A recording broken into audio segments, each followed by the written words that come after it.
සුබ දවසක් කියලා සාදරයෙන් පිළිගන්නවා ඔයගොල්ලන්ව ඇකඩමික් පර්ෆෝමන්සස් කියන මගේ වෙබ්සයිට් එකට.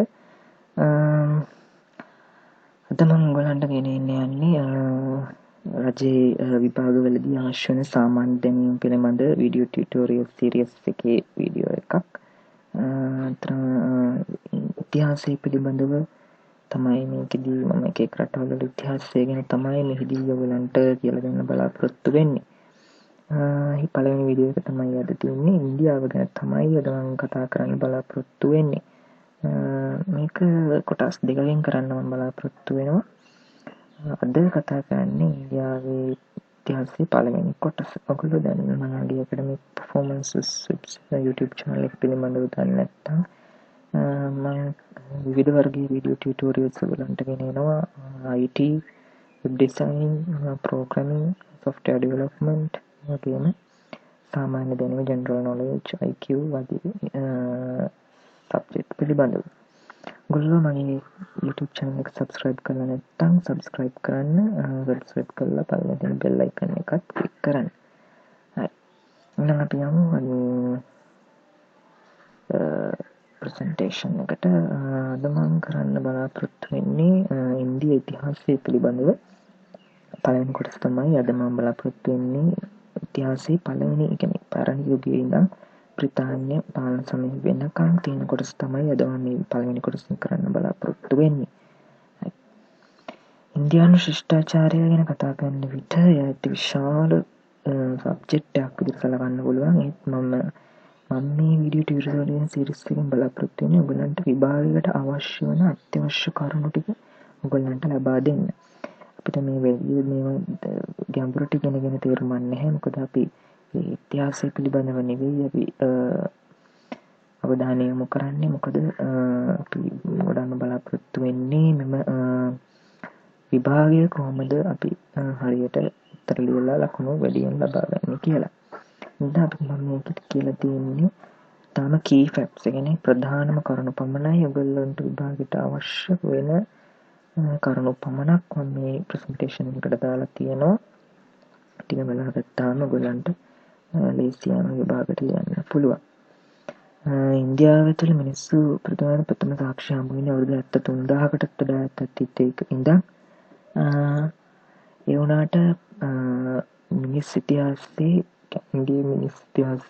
වැදගත් දියුණු මානව පැවැත්මක් සහිත සාක්ෂි හමු වෙන්නේ ඉන්දුනින්දු ශිෂ්ටාචාරය තුළින්. එනම් මොහෙන්ජදාරෝ සහ හරප්පා කියන ශිෂ්ටාචාර තුළින් තමයි මෙම සාක්ෂි හමු වෙලා තියෙන්නේ. එම ශිෂ්ටාචාරය පැවතිලා තියෙන්නේ ක්‍රිස්තු පූර්ව 3300 ඉඳන් 1300 දක්වා වූ කාල පරාසයක් තුළ තමයි පැවතිලා තියෙන්නේ. එසේම ඉන්දියාව ගැන කතා කරන විට හින්දු ධර්ම අනිවාර්යයෙන්ම කතා කරන්න ඕනේ. මොකද ඒ හින්දු ධර්මයෙන්ද තමයි ඉන්දියාවේ විවිධ සංස්කෘතිය සහ සමාජ හැම තලයක්ම නිර්මාණය වෙලා තියෙන්නේ. හින්දු ධර්ම ඉන්දියාවට හඳුන්වලා දීලා තියෙන්නේ ක්‍රිස්තු පූර්ව 1600 දී පමණ කියලා තමයි කියන්නේ. එම ආගම මගින් තමයි මිනිස්සු රැකියාවන්ට යොමු කරලා යනුව කුලයන් හැදිලා එහෙම වෙලා තියෙන්නේ. කුලවාදය කියන දේ යා සමාජ විෂමතාවයන් ටිකක් හරි අයින් වෙන්න පටන් ගන්න තියෙන්නේ ක්‍රිස්තු පූර්ව 300 දී පමණ බුදුදහම විකාශය වීමත් සමග. එම කාලේ කියන්නේ ශිෂ්ටාචාරයෙන් පස්සේ ප්‍රධාන කාලවකවානුවක් ලෙස හැඳින්වෙන්නේ මහා ජනපදවල ආරම්භය. මහා ජනපද 4ක් තිබිලා තියෙනවා කියලා කියනවා. කුරු, පංචාල, කෝසල, විදේහ කියලා. ඒ කාලය තුල තමයි ඔය යකඩ භාවිතය ප්‍රධාන වශයෙන් ආරම්භ වෙලා තියෙනවා කියලා සැලකෙන්නේ ක්‍රිස්තු පූර්ව 1200 ඉඳන් 800 දක්වා වූ කාල පරාසය තුල. ඒ බව දක්වලා තියෙන්නේ අතර මෙතන ප්‍රථම ලේඛනය කියලා මම හඳුන්වන්නේ වේද ග්‍රන්ථ. කියන්නේ වේද ග්‍රන්ථවල එක ආරන්තයක් තමයි අථර්වවේදය කියන්නේ. වේද ග්‍රන්ථ 4ක් තියෙනවා. ඍග්වේදය, සාමවේදය, යජුර්වේදය සහ අථර්වවේදය කියලා. ඔන්න ඒ ගැනත් බලන්න. එසේම බුදුදහමේ ආරම්භය ඉන්දියාව තුළ විශාල වෙනසක් සිදු කළා. ඒ ආරම්භ වෙලා තියෙනවා කියලා සැලකෙන්නේ ක්‍රිස්තු පූර්ව 563 පමණ. ඒක ආරම්භ වෙලා තියෙනවා කියලා සැලකෙන්නේ වර්තමානයේ හරයාන සහ බිහාර ප්‍රදේශ ආශ්‍රිතව කියලා තමයි සැලකෙන්නේ. මේ තියෙන මිනිස්සු තියෙන්නේ වර්තමානයේ හරයාන ප්‍රාන්තය. නන්ද අධිරාජ්‍යය කියන්නේ බුදුන් වහන්සේ කාලයෙන් පසු එම කාලය තුල සහ පසුව මගධ දේශයේ තමයි විශාල දේශපාලන වෙනස්කමක් සිදු කරනවායි කියලා ඉන්දියාව තුල පවතිලා තියෙන්නේ. කල ඉන්දියාව තුළ පිහිටි ශක්තිමත්ම රාජ්‍ය ලෙස හැඳින්වෙලා තියෙන්නේ මගධ රාජ්‍ය. මගධ රාජ්‍යයට ඒ දවස්වල තිබු විශාලතම අභියෝගය තමයි බටහිර දිසෙන් මහා ඇලෙක්සැන්ඩර්ගේ සේනාව පැමිණෙමින් හිටියා. විවිධ රටවල් ආක්‍රමණය කරමින් පර්සියාව වගේ රටවල් ආක්‍රමණය කරමින් තිබුණා ඉතා විශාල සේනාවක්. ඉතින් ඉන්දියාවට එම සේනාවට මුහුණ දීමට හැකියාවක් එවකට තිබුණේ නැහැ. තමයි විශාලම අභියෝගය වශයෙන් සැලකුණේ එම කාලය තුල. මේ නන්ද අධිරාජ්‍ය මේ දැනට බංග්ලාදේශ මියන්මාරය දක්වාම විහිලා තියෙනවා. එසේම මේ විශාල ප්‍රදේශයක් කරාම නන්ද අධිරාජ්‍ය පැතිරලා ගින් තියෙනවා. එසේම මේ රට පාටින් දිස්සෙන්නේ ඇලෙක්සැන්ඩර්ගේ අධිරාජ්‍ය. ග්‍රීසියේ ඉඳන් මේ හැම තැනටම යටත් කරගනිමින් විවිධ රටවල් යටත් කරගනිමින් පැමිණුණා. එහින්දා විශාල සේනාවක් ඇලෙක්සැන්ඩර්ලට හිටියා. එහින්දා ඒක මේ අනතුරු පිළිබඳව ප්‍රධාන වශයෙන් සැලකිලිමත් වෙච්ච ආචාර්යවරයෙක් තමයි ඉන්දියාවේ මෙතෙක් සිටි හොඳම ආචාර්යවරයා කියලා සැලකෙන ආචාර්ය චාණක්‍ය. ඔහු නන්ද රජුට මේ සේනාවට මුහුණ දීම සඳහා කිසිදු වමනාවක් නොතිබුණු බව තමයි ඉතිහාසයේ පෙන්වන්නේ. ඒ සඳහා ඔහු වෙනම පුද්ගලයෙක් පුහුණු කළ බවත් සඳහන් වෙනවා. ඔහු තමයි චන්ද්‍රගුප්ත කියන්නේ. චන්ද්‍රගුප්ත පසු කලක මෞර්ය අධිරාජ්‍යයේ ආරම්භකයා වශයෙන් සැලකෙනවා. මෞර්ය අධිරාජ්‍ය පිහිට වුණා ක්‍රිස්තපූර්ව 321 ඉඳන් ක්‍රිස්තපූර්ව 185 වෙනකම් කාලය තුල තමයි මෞර්ය අධිරාජ්‍යය පැවතුනේ. එය ආරම්භ වුණේ චන්ද්‍රගුප්ත විශාල සේනාවක් ඒකරාශී කරගෙන නන්ද අධිරාජ්‍යයට විරුද්ධව යුද්ධ ප්‍රකාශ කළ සටන් කරලා ජයග්‍රහණය ලබා ගත්තට පස්සේ ඔහු පාටලිපුත්‍ර නගරය නම් වර්තමානයේ ඔයගොල්ලෝ දන්නවා ඉන්දියාවේ තියෙන පට්න කියලා නගරයක්. අන්නේ පට්න කියන නගරය තමයි අතීතයේ පාටලිපුත්‍ර වශයෙන් හැඳින්වලා තියෙන්නේ. ඒක අගනුවර කරගෙන ඔවුන් මෞර්ය අධිරාජ්‍ය පිහිටවනු ලැබුවා. ඒකෙන් නොනවතුණු ඔහු තව දුරටත් බටහිර දෙසට තම සේනාව මෙහෙයවලා ඔහුගේ බලය තහවුරු කරගනිමින් සිටියා. එනකොට ඇලෙක්සැන්ඩර් හිටියේ නැහැ. ඇලෙක්සැන්ඩර්ගේ සේනාපතියෙක් තමයි දැනට ඇෆ්ගනිස්තානය තියෙන ප්‍රදේශය සහ ඊට එහා බැක්ට්‍රියා කියන ප්‍රදේශය ආශ්‍රිතව පාලනය කටයුතු ගෙන ගියේ. ඒ තමයි සෙලියුකස් කියන ග්‍රීක සෙන්පතියා. ඔහු සෙලියුකස් චන්ද්‍රගුප්ත සෙලියුකස් එක්ක යුද්ධ කළා පරාජය කළා. දැන් හින්දු කුෂ් කඳුවැටියට එක්ම බලය අල්ලගත්තා.